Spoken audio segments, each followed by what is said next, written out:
সেদিনও চাচা আবু তালেব সিরিয়া সফরের উদ্দেশ্যে প্রস্তুত হচ্ছিলেন।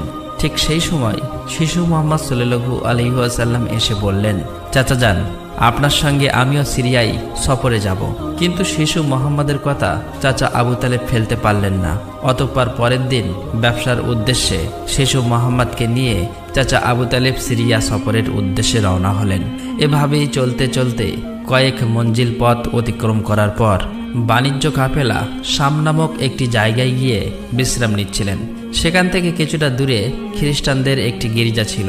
সেই গির্জায় খ্রিস্টানদের একজন ধর্মগুরু ছিল, যে সেই জামানার সবচেয়ে মহাপণ্ডিত ছিল।